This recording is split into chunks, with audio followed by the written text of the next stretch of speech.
Assalamualaikum Pak, perkenalkan saya Faras Amanda Rizky dari Universitas Negeri Padang.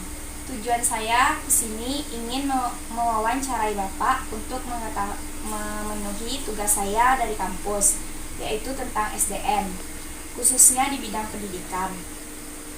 Jika Bapak tidak keberatan, apakah Bapak bersedia saya wawancarai? Bersedia.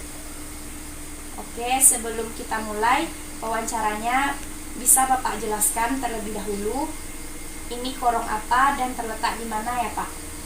Oke, terima kasih Faras. Mungkin bisa saya jelaskan dulu bahwasanya ini korong namanya Korong Pasar Gelombang, terletak di Kenagarian Kayu Tanam, Kecamatan 2 Kayu Tanam, Kabupaten Padang Pariaman, Sumatera Barat.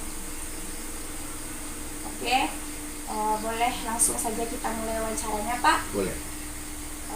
Baiklah, pertanyaan yang pertama yaitu bagaimana tingkat pendidikan warga di sini Pak?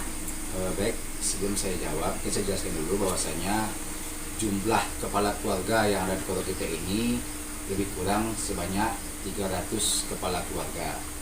Untuk tingkat pendidikan mungkin relatif masih rendah, karena hal ini disebabkan oleh pertama mungkin oleh tingkat ekonomi dan geografis, karena masyarakat kita di sini ini banyak yang itu lebih kurang 70% itu adalah petani. Jadi mungkin hal inilah yang menyebabkan tingkat pendidikan di desa kita ini masih relatif rendah dibandingkan dengan desa-desa lain yang ada di perkotaan, karena kita ada di pedesaan.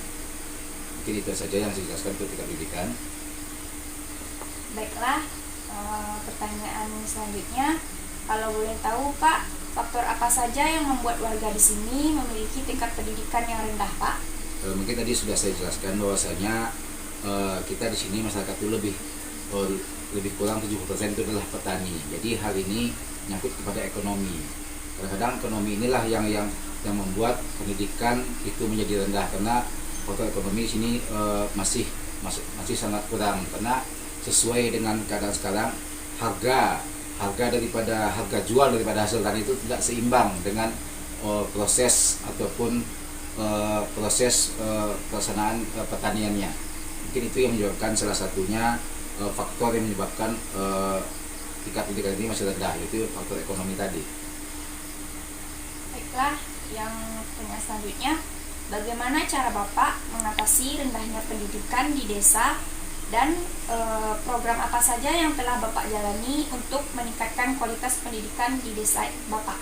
Oke, baik, untuk program sebenarnya sudah banyak kita laksanakan. Mungkin kita yang pertama sekali kita mempersiapkan tenaga terampil yang siap pakai. Jadi dalam hal ini kita mengadakan program, itu mengadakan pelatihan ataupun peningkatan kapasitas bagi warga yang dalam usia kerja, dengan cara pertama kita bekerjasama dengan pemerintah negari dan juga pemerintah kabupaten melalui dinas-dinas terkait seperti Dinas Sosial dan Tenaga Kerja, Dinas Pariwisata, dan Dinas Kementerian Desa Tertinggal.